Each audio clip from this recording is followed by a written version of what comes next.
Hey everyone, so I wanted to do a quick update video for you. The reason I have been online, I have two excuses ready.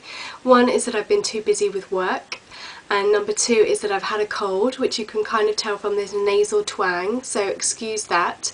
I am recovering, so this is my first effort after recovering from my cold. And I've just got a few things to run through with you. Sunglasses, hair and Project 10 Pan update, seeing how it all playing out. So I'll just run through those really quickly.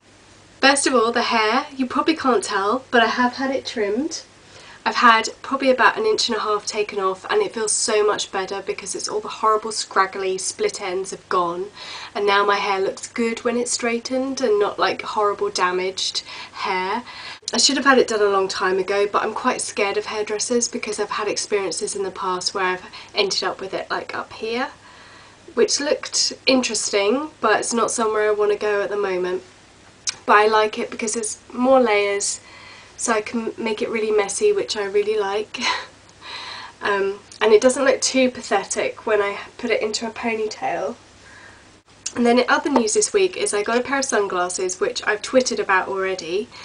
And I've already got a pair of sunglasses which I really like, and they're these Chanel things, but the case is so big that I never carry them around because they're the kind of sunglasses that you would feel too guilty to just chuck into your bag.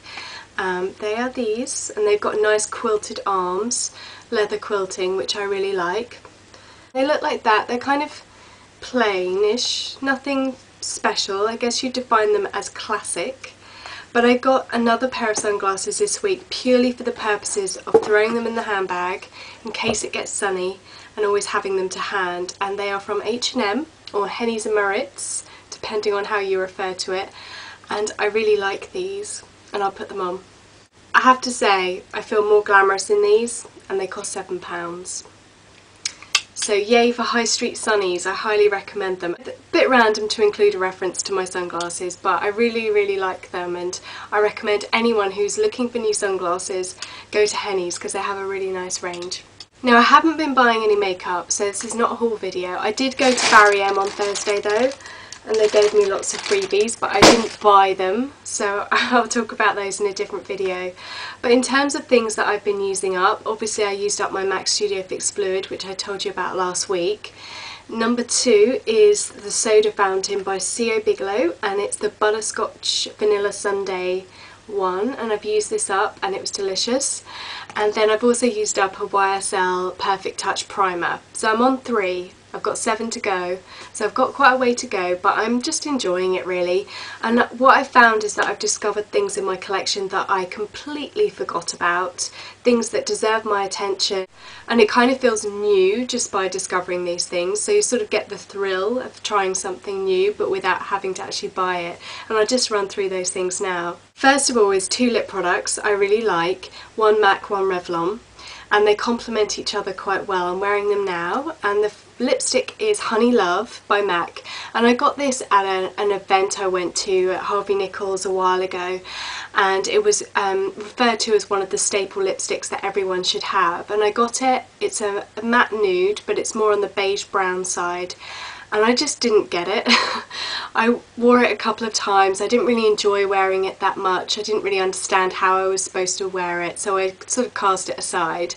And it might be a staple, but maybe not a staple for me. Well, actually, I do quite like it. Now, it is referred to obviously as a matte by MAC, but it's actually really creamy, so it's not overly drying, which is great. But if you are worried about it being too dry and emphasising any dryness in your lips, then pair it with a gloss like this. And this is a Revlon, I think they're called Super Lustrous lip glosses, and it's Toast to Shine, which is number 8. And I hope they don't call it by something else in the US, because I hate it when makeup companies do that, but they do it all the time. And it's basically sort of a caramel colour. If you can see it there, I'm sure you can just about, but it's a really lovely colour. It's really warming on the lips. It's like, as I said, it is a caramel, and it's the perfect complement to this Honey Love lipstick, and if I just put them side by side you can see. But it basically just warms up the Honey Love a little bit, so it's not such a flat brown, just brings it to life with a bit of caramel. So I really like this combination. I'm very excited about that. Next thing is a skin product which I got maybe about 2 months ago. I blogged about it. and I never talked about it again. I don't think I did a video where I mentioned it either, and it's the Kiehl's Ultra Facial Tinted Moisturiser, and they do it in 3 shades, I think light, medium and dark, and this one happens to be medium. And it's the same formula as their Ultra Facial Moisturiser, which I have tried before and I thought was okay, but this is the tinted version, so it's more akin to a tinted moisturiser.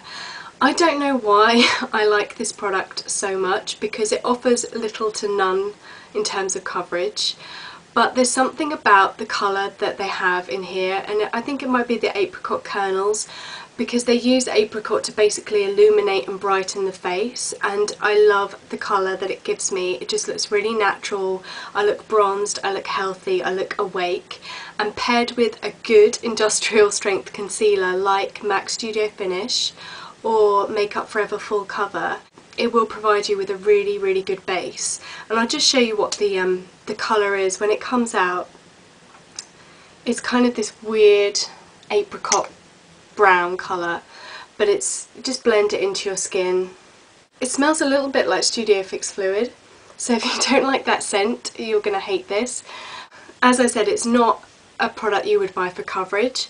It's a product you would buy to make your skin look really illuminated and healthy and glowing, and for that reason I would recommend it. But if you're looking for a tinted moisturiser that also covers, then stick to something like Laura Mercier's oil-free tinted moisturiser formulation, because that's superior in that respect. But this one, I just really like the glow it gives. A nice healthy glow for summer, that's always good.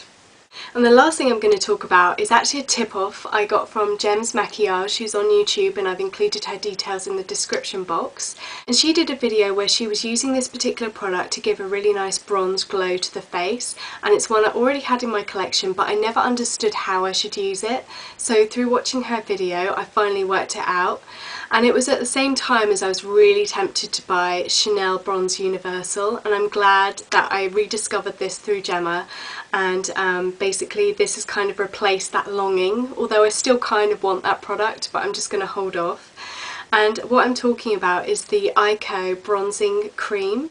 Now it looks like that, it looks kind of disgusting. But what I do is I take a brush like the 109 by MAC, which by the way is starting to shed, as everyone said it would, and there's a hair there. Pull out.